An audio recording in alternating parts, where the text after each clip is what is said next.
My name is Kaya Nordstrom, and the moment my life changed forever was when Victor Tremaine looked me dead in the eye and said, "Good luck finding another job at your age in tech." While laughing so hard, his coffee mug actually rattled against his desk. I had just placed my resignation letter in front of him. 12 years. 12 years I had worked as his so-called senior analyst, watching him present my revolutionary data optimization algorithms to industry conferences, board meetings, and tech summits as his own brilliant innovations. The entire tech world knew Victor Tremaine as the visionary genius who had transformed 3 major industries with groundbreaking algorithmic solutions.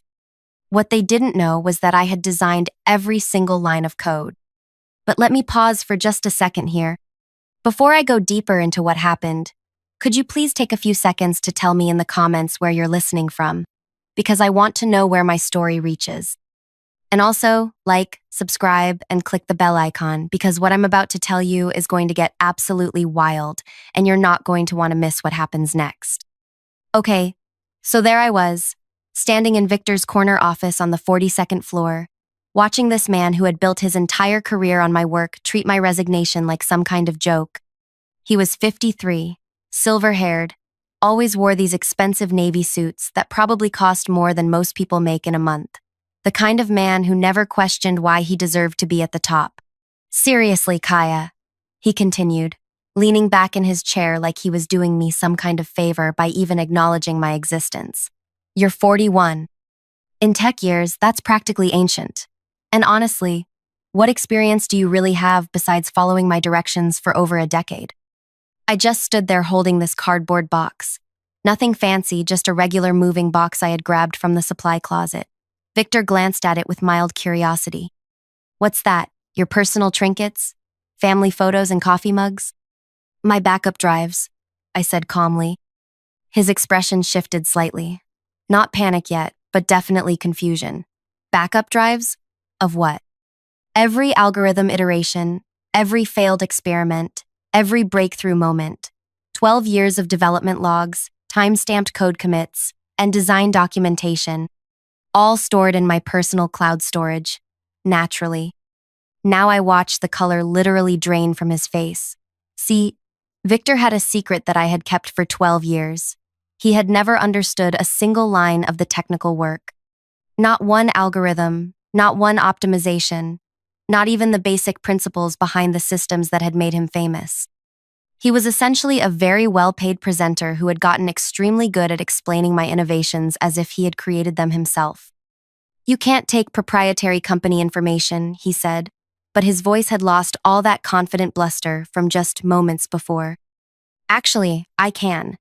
Company Policy Section 7.3 clearly states that personal research backups and development documentation belong to the employee who created them.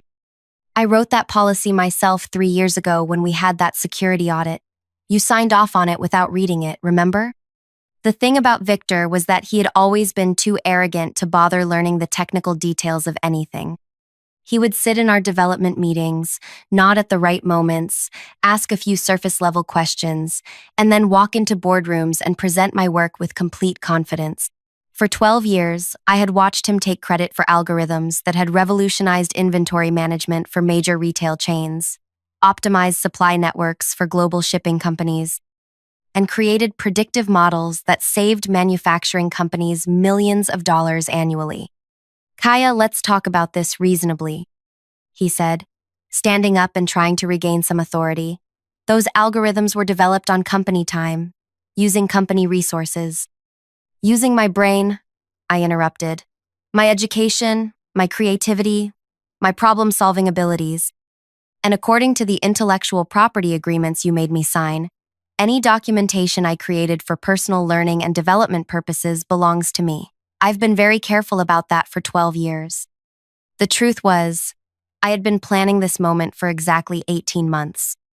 It started when I overheard Victor at the company holiday party, talking to the board chair about how he was the innovative mind behind our success, how he had personally developed every major algorithm, how the company would be lost without his technical genius. He was standing maybe 10 feet away from me, describing in detail how he had supposedly created the optimization model that I had spent 8 months perfecting. working nights and weekends to solve problems he couldn't even comprehend. That night, I started documenting everything. Every email where I explained technical concepts to him. Every meeting where he asked me to walk him through algorithms he claimed to have invented. Every code review where his suggestions made it clear he didn't understand basic programming principles. I created a detailed timeline of every innovation, every breakthrough, every solution that had come from my work alone. Besides, I continued, I won't be needing to find another job. I've already accepted a position. Where? He demanded. Chief Technology Officer at Quantum Dynamics. Quantum Dynamics was our biggest competitor. They had been trying to recruit the brilliant mind behind our algorithmic innovations for 3 years, sending increasingly generous offers that Victor had always intercepted and dismissed without telling me. What Victor didn't know was that 6 months ago, I had finally made contact with their head of engineering, a woman named Dr. Priya Vasquez, who actually understood technical innovation when she saw it. You can't. There are non-compete clauses, which apply to you, not to me. I was never considered senior enough management to be bound by executive non-compete agreements, another oversight in your contract management. I watched Victor try to process what was happening.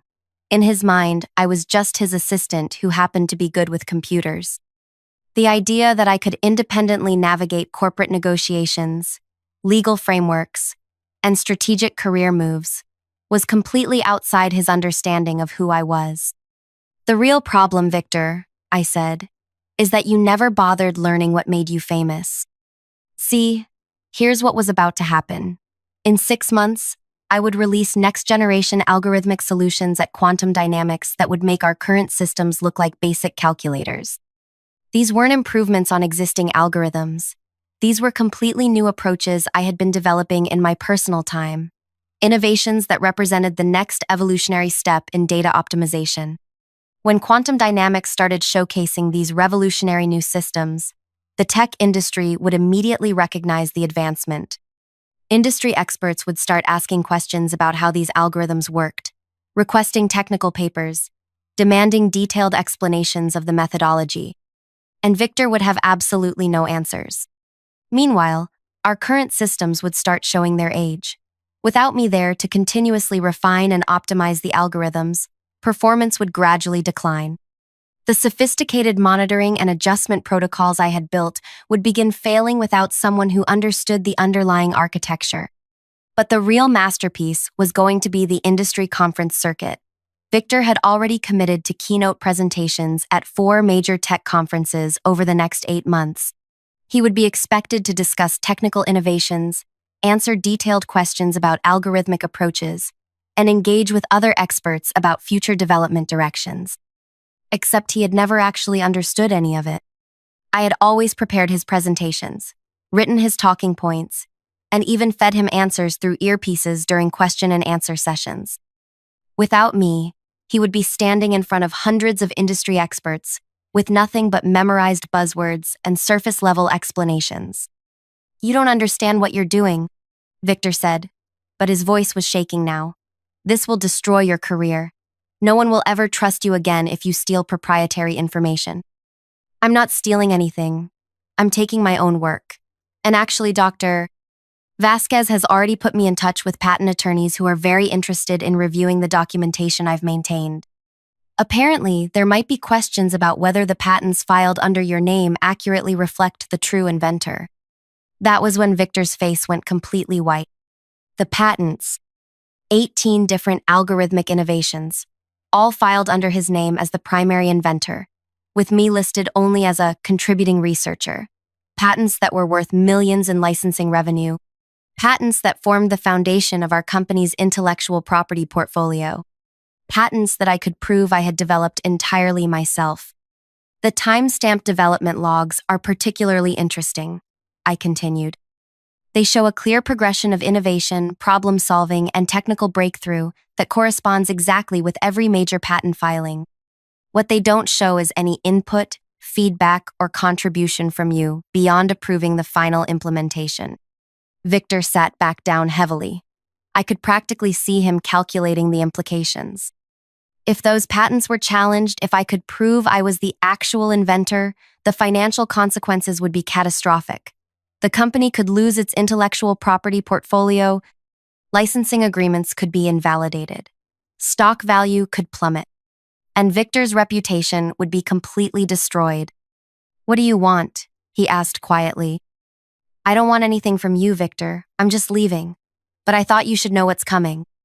I turned toward the door, carrying my box of backup drives. 12 years of innovation, 12 years of breakthrough solutions, 12 years of technical genius that had been credited to a man who couldn't write a basic sorting algorithm if his life depended on it.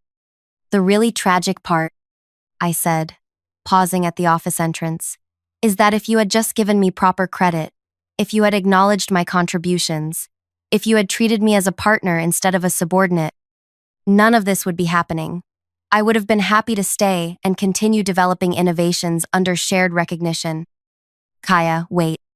But I was already walking away, down the hallway where I had spent 12 years being invisible, past the conference room where Victor had presented my work to countless executives, past the desk where I had solved problems that he couldn't even understand. The elevator doors closed, and I watched the floor numbers descend. 42, 41, 40, 39. My phone buzzed with a text message from Dr. Vasquez. "Legal has reviewed your documentation. Patent attorneys want to meet next week. This is going to be bigger than we thought." I smiled for the first time in months. Because what Victor didn't know was that this was just the beginning. The backup drives, the documentation, the patent challenges, those were just the opening moves. What was really going to destroy him was something much simpler and much more devastating. In exactly 3 weeks, Victor was scheduled to deliver the keynote presentation at the International Conference on Algorithmic Innovation. 3,000 of the world's leading tech experts would be watching. The presentation topic was Next Generation Optimization, Revolutionary Approaches to Complex Problem Solving. It was going to be broadcast live, recorded for posterity, and attended by journalists from every major tech publication. And Victor was going to have to deliver that presentation without me writing his talking points, without me preparing his slides, without me feeding him answers through an earpiece. He was going to have to stand in front of the entire tech industry and explain algorithms he had never understood, discuss innovations he couldn't comprehend, and answer technical questions about work he had never actually done. The elevator reached the ground floor, and the doors opened to the lobby where I had entered as an invisible senior analyst 12 years ago. But I was walking out as something completely different. I was walking out as someone who was about to change everything. 3 weeks passed, and I watched Victor's world crumble from my new office at Quantum Dynamics. Dr. Vasquez had given me a corner suite on the 38th floor with windows overlooking the city, a team of 12 brilliant engineers, and a development budget that was triple what Victor had ever allocated for innovation. But the real entertainment was watching Victor's social media presence. See, Victor had always been extremely active on professional networking platforms. Daily posts about innovation, philosophy, leadership insights, technical breakthroughs, the kind of content that had built his reputation as a thought leader in algorithmic development. Except now, with me gone, his posts were becoming increasingly desperate and obviously shallow. 3 days after I left, he posted about the importance of collaborative development environments. 5 days later, it was leveraging team expertise for optimal outcomes. By the second week, he was just sharing articles written by other people with vague comments like, "Interesting perspectives on emerging technologies." The tech community was starting to notice. Comments on his posts were shifting from respectful engagement to subtle questioning. Would love to hear your technical take on the implementation challenges mentioned here, Victor. Could you elaborate on how this approach differs from your optimization methodology? Victor couldn't answer any of them. Meanwhile, I was having the time of my life. Dr. Vasquez had introduced me to the engineering team as their new CTO, and when I walked them through my next-generation algorithmic approaches, the room went completely silent. Not confused silence, impressed silence. "This is at least 5 years ahead of anything I've seen in the industry," said Chen Wei, our senior software architect. "How long have you been developing these concepts?" "About 3 years in my spare time," I told him. I was waiting for the right opportunity to implement them properly. Why didn't your previous company move forward with this level of innovation? I just smiled. Management wasn't technically sophisticated enough to understand the potential. But the really beautiful part was watching Victor try to maintain his speaking commitments without me. 2 weeks after I left, he was scheduled for a panel discussion at a regional tech summit. I watched the live stream from my new office. The moderator asked him about recent developments in machine learning optimization. Victor gave a rehearsed answer about adaptive algorithmic frameworks that sounded like he had memorized it from a textbook. When the follow-up question came, "Can you walk us through a specific implementation example?" Victor actually paused for 15 seconds before giving a completely generic response about iterative testing methodologies. The other panelists exchanged glances. Dr. Amanda Riley from Stanford looked genuinely confused. "Victor, that's interesting, but I was hoping you could discuss the technical architecture behind your optimization models, the mathematical foundations that make them so effective." Another pause. "Well, Amanda, I believe in keeping technical discussions accessible to broader audiences. But this is a technical conference. Our audience specifically wants detailed algorithmic insights." Victor deflected again, and I could see the exact moment when Dr. Riley realized that something was wrong. Her expression shifted from expectation to puzzlement to concern. By the end of the panel, she was essentially carrying the conversation while Victor nodded and made vague comments about innovation ecosystems. The tech blogs picked up on it immediately. "Has Victor Tremaine lost his technical edge?" was the headline on Tech Insider 3 days later. The article was subtle but devastating, questioning whether industry leaders were becoming too disconnected from hands-on development work. But none of that compared to what happened the night before the International Conference on Algorithmic Innovation. I was working late at Quantum Dynamics, putting finishing touches on our new optimization platform, when my phone rang. Unknown number. "Kaya, please, I need your help." Victor's voice, but completely different from the confident executive I had worked for. He sounded broken. "Victor, how did you get this number?" "I called your old apartment. Your neighbor gave me your cell. Listen, I know things ended badly, but I'm in serious trouble here. Tomorrow's presentation. I can't do it without your help." I leaned back in my chair. "What exactly are you asking me?" "I need the technical content. The slides, the talking points, the explanations. I'll pay you. Consulting fees, whatever you want. Just please, help me get through this presentation." "Victor, you've been presenting my work for 12 years. Surely you understand it well enough by now to explain it yourself." "You know I don't. You've always known that." And there it was. After 12 years, Victor Tremaine was finally admitting that he had never understood any of the work he had built his career on. "I'm sorry, Victor, but I can't help you. I have my own responsibilities now." "Kaya, they're going to destroy me up there. 3,000 people, live broadcast, recorded forever. If I can't answer their technical questions, then maybe you shouldn't have spent 12 years pretending to be something you're not." I hung up. The next morning, I was sitting in the front row of the International Conference on Algorithmic Innovation, surrounded by the most brilliant technical minds in the industry. Dr. Vasquez was next to me, along with our entire engineering team. We had been invited as special guests to preview some of the innovations Quantum Dynamics would be announcing over the coming months. "Ladies and gentlemen," the conference moderator announced, "please welcome Victor Tremaine, Chief Innovation Officer at Technova Solutions, presenting Next Generation Optimization, Revolutionary Approaches to Complex Problem Solving." Victor walked onto the stage, and I could see his nervousness from 100 feet away. His movements were stiff, his smile forced. He looked directly at me in the front row, and I saw something that almost looked like pleading in his eyes. His presentation started predictably. Rehearsed opening remarks about the importance of innovation, generic statements about algorithmic advancement, broad generalizations about industry trends. The slides were obviously thrown together at the last minute. Basic charts, stock photos, bullet points with no substance. For the first 10 minutes, he managed to maintain the illusion. But then Dr. Patricia Wong from MIT raised her hand. Victor, thank you for the overview. Could you walk us through the mathematical foundations of your optimization approach? Specifically, how do you handle multidimensional constraint satisfaction in dynamic environments?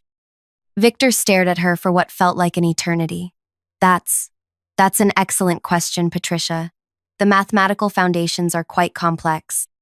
Yes, but could you give us the actual mathematical framework? The algorithms? The computational complexity analysis? Well, without getting too deeply into the weeds. Victor, this is a technical conference. We're here specifically to get into the weeds. I watched Victor's face cycle through confusion, panic, and desperation. He looked at me again, and I could see him calculating whether I might somehow help him. But I just sat there, expressionless. The framework involves iterative processes and optimization matrices. Dr. Wong looked genuinely concerned now. I'm sorry, Victor, but could you be more specific? Are you using gradient descent, genetic algorithms, neural networks, dynamic programming? What's the actual approach? It's a hybrid methodology that combines multiple approaches. Which approaches specifically? And that's when Victor completely fell apart. The technical details are proprietary, and I can't share the specific implementation without. Victor, interrupted Dr. James Okafor from Google. You're presenting at a technical conference. The entire point is sharing technical details. We're not asking for code, we're asking for methodology. And honestly, added Dr. Sarah Kim from Amazon, some of the claims in your abstract seem mathematically impossible. You're suggesting optimization improvements that would violate fundamental computational complexity principles. I felt Dr. Vasquez tense beside me. She leaned over and whispered, "Did you write that abstract?" "No," I whispered back. That was all Victor trying to sound impressive. What happened next was absolutely brutal to watch. Dr. Kim stood up and walked to the microphone in the audience section. "Victor, I've been following your work for years, and I have to ask directly, do you actually understand the algorithms you're presenting as your innovations?"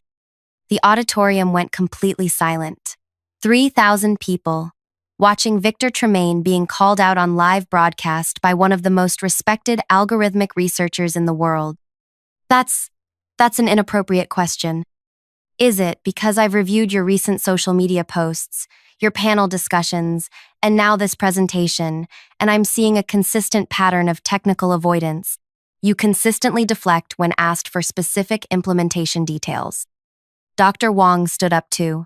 Actually, Sarah raises an interesting point. Victor, could you explain why your optimization model claims to achieve polynomial time solutions to problems that are fundamentally NP-complete? I don't think this is the appropriate forum for... This is exactly the appropriate forum. Dr. Okafor was standing now. You're making claims about revolutionary algorithmic breakthroughs. We're asking you to explain how they work. And then something happened that I hadn't planned. Something that made this moment even more perfect than I had imagined. Dr. Vasquez stood up. Actually, I think I can answer these questions, she said, her voice carrying clearly through the auditorium sound system. Every head in the room turned toward her. Victor looked like he was about to pass out. Dr. Vasquez, the moderator said, clearly confused, you're not scheduled to present until this afternoon. I know, but I think there's been a significant misunderstanding about the source of these algorithmic innovations. The optimization models that Victor has been presenting for the past 12 years? They weren't developed by Victor or his team at Technova Solutions. The auditorium erupted in confused murmuring. They were developed by Dr. Kaya Nordstrom, who recently joined Quantum Dynamics as our Chief Technology Officer. Dr. Vasquez gestured toward me, and suddenly 3,000 pairs of eyes were focused on me instead of Victor. Kaya, would you like to explain the mathematical foundations that Victor seems unable to discuss? I stood up slowly, my heart racing but my mind completely clear. Actually, I said, I'd be happy to. I walked to the stage, past Victor, who looked like he was frozen in place. The moderator handed me the microphone, and I looked out at an auditorium full of the world's leading algorithmic researchers. The optimization model that Dr. Kim questioned achieves polynomial time solutions by restructuring the problem space rather than solving NP-complete problems directly, I began. Instead of treating constraint satisfaction as a single complex problem, the algorithm decomposes it into a series of interconnected optimization tasks that can be solved independently and then integrated using a novel convergence methodology I developed.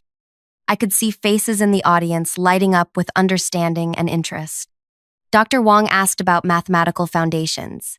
The core approach uses modified Lagrangian multipliers combined with adaptive gradient descent, but the breakthrough was realizing that you could treat the constraint space as a dynamic manifold and use differential geometry to optimize the search path. For the next 20 minutes, I walked through the technical details of algorithms that had revolutionized 3 industries. I explained the mathematical principles, the computational complexity analysis, the implementation challenges, and the innovative solutions I had developed. The audience was completely engaged, asking sophisticated technical questions that I answered easily and thoroughly. These were the conversations I had dreamed of having for 12 years, discussions with brilliant minds who understood and appreciated the complexity of the work. When I finished, the auditorium erupted in applause. Standing ovation from 3,000 technical experts who finally understood what they had been seeing in the industry for over a decade. Victor was still standing on the stage, but he looked completely forgotten, irrelevant. Dr. Kim approached the microphone again. Kaya, this is fascinating work. But I have to ask, if you developed these algorithms, why has Victor Tremaine been presenting them as his innovations for 12 years? I looked directly at Victor, who was standing maybe 10 feet away from me. That's a question you should ask him. The auditorium went silent again, waiting for Victor's response. We worked as a team. Collaborative development. Victor, Dr. Okafor called out, if this was collaborative work, why couldn't you explain any of the technical details? The specific implementation was handled by Kaya, Dr. Vasquez finished, while you took credit for her innovations. And that's when the tech journalists in the audience realized they were witnessing the biggest fraud scandal in industry history. Phones were out, live streams were broadcasting, social media was exploding. Victor Tremaine exposed as fraud at international conference was trending within minutes. But the most beautiful moment came when Dr. Wong approached the microphone one final time. Victor, I think it's time for you to leave the stage. He walked off, and I never saw him again. 6 months later, I was delivering my own keynote presentation at the same conference, introducing algorithmic innovations that were genuinely revolutionary. Quantum dynamics had become the industry leader in optimization technology, and I had become the recognized expert that I had always been. Victor's career was completely destroyed. Technova Solutions lost their major contracts.